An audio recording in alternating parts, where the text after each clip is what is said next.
से आप बोल रहे हैं कि आम जनता के बीच काम करने वाली ये पार्टी है, तो आखिर ऐसी कौन सी वजह रही कि माले का बिहार में अस्तित्व खत्म होता चला गया था और फिर आज वापस आया है?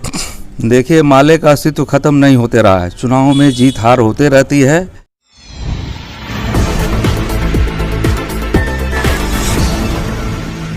नमस्कार, मेरा नाम मोनिश है और आप देख रहे हैं आवाज़ आप तक। बिहार विधानसभा का चुनाव संपन्न हो गया है। उसके बाद से लेफ्ट पार्टी के कई विधायक इस बार विधानसभा पहुंचे हैं और विधानसभा में कहा जाता है कि लेफ्ट पार्टी अगर मौजूद रहे तो संसद में, विधानसभा में आवाज़ मजबूती से उठाती है और आम जन की आवाज़ मजबूती से उठती है। तो आज हमारे सामने लेफ्ट पार्टी के एक विधायक हैं, तो आइए हम इनसे बात करेंगे और इनसे पूछेंगे कुछ सवाल। इस सबसे पहले आपका तो बहुत बहुत धन्यवाद। आपको भी धन्यवाद। और विधानसभा पहुँचने के लिए बहुत बहुत मुबारकबाद एक बार फिर से। हाँ, सब लोकतांत्रिक ताकतों की जीत है, सब पत्रकार लोगों की भी जीत है। सबकी लड़ाई हम लोग लड़ते रहे हैं, सब साथ में रहे हैं। कई बार देखा जाता है कि जब से बीजेपी आई है एक आरोप लगता है लेफ्ट पार्टीज पे, लेकिन जब विधानसभा के चुनाव हुआ तो देखा गया कि एक छत्र लोग मतलब वोट देने के लिए तैयार थे और जो भी जीत कर आए हैं बहुत ज़्यादा वोटों से जीत कर आए। तो इसके पीछे क्या रहा होगा? देखिए, अब की बारी जो चुनाव रहा, मोदी सरकार से पूरी जनता त्रस्त है। उसकी शिक्षा संबंधी नीतियाँ, रोजगार संबंधी नीतियाँ, लॉकडाउन से जो लोग तबाह थे, फिर सामंती ताकतों का जो मनोबल बढ़ा है, फिर नागरिकता से संबंधित जो संशोधन कानून आए हैं कि कुछ लोगों को, समाज के अल्पसंख्यक लोगों को 2 नंबर के नागरिक का दर्जा दे दिया जाए, जिसमें दलित और बहुत गरीब जो जिनके आवासीय ज़मीन के कागज़ नहीं हैं वो भी परेशानी में फंसेंगे। तो इस ढंग की तमाम समस्याएं थी और पूरे तौर पे लोगों की बोलने की आज़ादी, लोकतंत्र की आज़ादी जो है वो खतरे में है। इस लिहाज से लोगों ने ये पूरा जो वाम पार्टियां इसको जोरदार तरीके से उठाती रही हैं, इसलिए ने लोगों ने वाम पार्टियों को और ख़ास तौर पे महागठबंधन, ये तमाम लोगों की जो एकता बनी, इसने पूरी चीज़ों को एक ताकतवर बनाया। इसलिए आज से लोगों ने वोट दिया। चुनाव के समय में कहा जा रहा था कि राजद की सरकार बनना तय है, लेकिन जैसे ही वोटिंग की गिनती शुरू हुई और धीरे धीरे वो आंकड़ा नीचे चलाता गया और सरकार नीतीश कुमार ने बना ली। तो इस पे आप कैसे देख रहे हैं? देखिए, जनता ने तो जनादेश दिया महागठबंधन के पक्ष में ही, बदलाव के पक्ष में, अपने रोजगार के लिए, खेती बाड़ी के लिए, शिक्षा के लिए, लोकतंत्र के लिए। लेकिन चुनाव आयोग ने, दिल्ली में बैठी केंद्र सरकार ने, यहाँ के प्रशासन ने मिलजुल करके और एक साजिशन बहुत सारी सीटों पर हराया और ख़ास तौर पे जो पोस्टल बैलेट थे उसमें काफ़ी हेराफेरी की गई और एक तरह से ज़बरदस्ती ये नीतीश के पक्ष में, एनडीए के पक्ष में यह सरकार बनाने की बातें सामने आई है। ये पूरा जग जाहिर है, सब लोग जानते हैं। जिस तरह से सीट शेयरिंग हुई उसके बाद आप लोगों का परफॉर्मेंस से काफ़ी अच्छा देखने को मिला, तो क्या आगे चल के ये जो संख्या है आगे चलकर बढ़ेगा विधानसभा में? हाँ, बिल्कुल बढ़ेगा। और हम समझते हैं कि जो हमारे 12 विधायक जीत के आए हैं और भी लेफ्ट पार्टियों के भी विधायक जीत के आए हैं, हम लोग जनता से जुड़े तमाम सवालों को लेकर के आगे बढ़ेंगे। देश में जो लोकतंत्र का खतरा है, संविधान का खतरा है, इस सब सवाल को लेकर बढ़ेंगे। किसान मजदूर की लड़ाई होगी।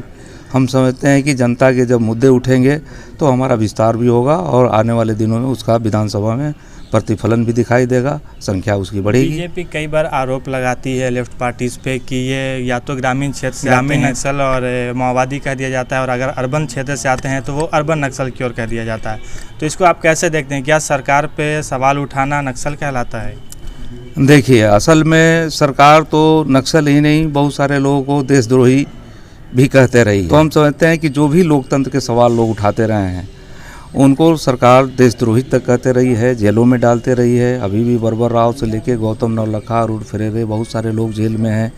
आपने उमर खालिद को भी देखा कि जेल में हैं। जेएनयू में जो लोकतंत्र का सवाल उठा तो वहाँ भी बहुत तरह के मुकदमे हुए। हमारी पोलिट ब्यूरो की नेता कविता कृष्णन हैं, वो नागरिकता आंदोलन जो था, CAA-NRC से संबंधित जो आंदोलन था, उसमें उन पर भी चार्जशीट किया गया है। हमारे किसान नेता पुरुषोत्तम शर्मा हैं, उनको भी डिटेन किया गया, थाने में ले जाके बैठाया गया।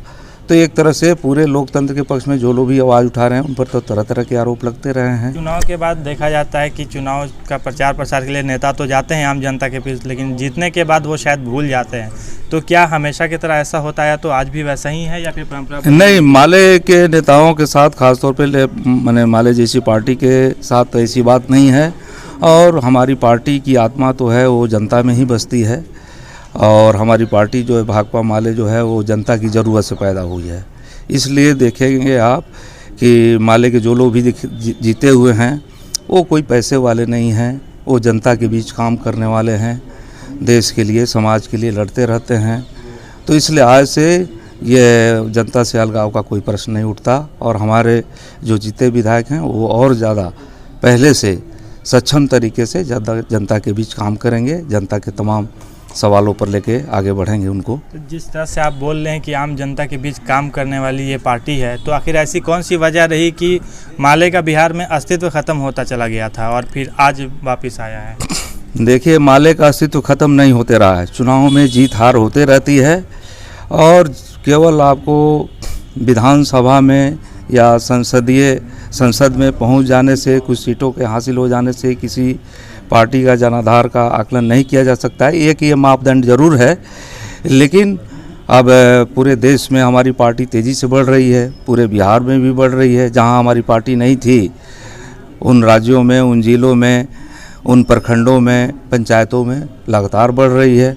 अब वो चुनावी जीत तो हार तो बहुत सारे चीज़ों पर निर्भर करता है, वो वोटिंग पैटर्न क्या है, कैसी स्थिति है, इस पर भी निर्भर करता है, लेकिन पार्टी लगातार बढ़ रही है और भविष्य की यही पार्टी है, और वामपंथी पूरे देश को बदलेगा। आज जिस ढंग से दक्षिणपंथी ताकतों का हमला है पूरे देश में, और एक तरह से फांसीवादी निज़ाम है बना हुआ है, कहीं रेल बेचा जा रहा है, शिक्षा को बेच दिया जा रहा है, स्टेशन बेचा जा रहा है, सड़कें बेची जा रही है, पूरे तौर पे कहिएगा कि जो देश की जो भी लोकतांत्रिक संस्थाएं हैं उसको ख़त्म की जा रही हैं।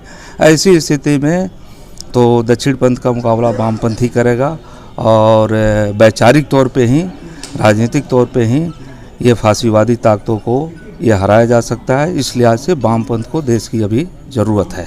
लेकिन सरकार तो बार बार ये भी कहती कि जो लोग निजीकरण पे हमला कर रहे हैं, पसंद उन्हें विकास नहीं है, उन्हें सिर्फ हमला करना सरकार पे, इसलिए वो उल्टा सीधा आरोप लगाते रहते हैं। अभी आपने देखा निजीकरण का जो सवाल आया, तो आपने देखा कि जैसे अभी कोरोना काल में ही तमाम लोगों की आर्थिक हालत बहुत ही ख़राब हो गई, लोगों के हाथ में पैसे नहीं हैं, लेकिन इस फेज़ में भी जो निजीकरण की प्रक्रिया जारी रही, और कोयला से लेके, रेल से लेके, तमाम अडानी अंबानी से लेके, जो लोहा की खदानों से लेके इन लोगों को दिया जाता रहा, तो आप देखेंगे कि कैसे अडानी की संपत्ति बढ़ गई, अंबानी की संपत्ति बढ़ गई, लेकिन आम जनता खस्ताहाल है। तो वो जो फ़ायदा कह रहे हैं, वो फ़ायदा बात कर रहे हैं, उनके लिए गिने चुने लोग हैं, उनकी फ़ायदा की बात करते हैं। हम लोग आम जनता के फ़ायदे की बात बोलते हैं, जनता की बात बोलते हैं कि यहाँ के किसानों का, मजदूरों का, आम जनता का क्या होगा। तो हम इस लिहाज से सोचते हैं, तो ये निजीकरण उसमें काफ़ी बाधक है, और ये मुट्ठी भर लोगों के लिए ही वो फ़ायदे की बात है। आम जनता को तो उससे नुकसान ही नुकसान है, बर्बादी है। बिहार चुनाव जीतने के बाद क्या आप लोग के पास कोई ब्लूप्रिंट है बिहार को काम करने के लिए, बिहार में काम करने के लिए, या फिर सिर्फ चुनाव जीतना ही मकसद था आप लोगों का?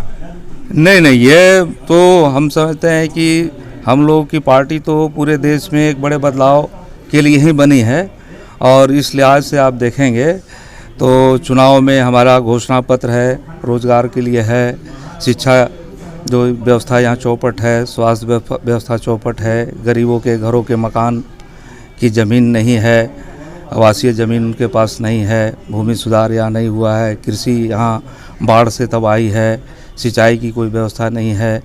तो जो भी जीवन के क्षेत्र हैं, चाहे वो खेती हो, रोजी रोजगार हो, समान काम के समान वेतनमान की लड़ाई हो, तो इन तमाम क्षेत्रों में हमारा अपना एक विज़न है, और हम समाज को बदलना चाहते हैं, शिक्षा व्यवस्था को ठीक करना चाहते हैं, रोज़गार ज़्यादा से ज़्यादा रोजगारपरक चीज़ें कैसे आगे बने, इसके लिए हम संघर्ष करेंगे।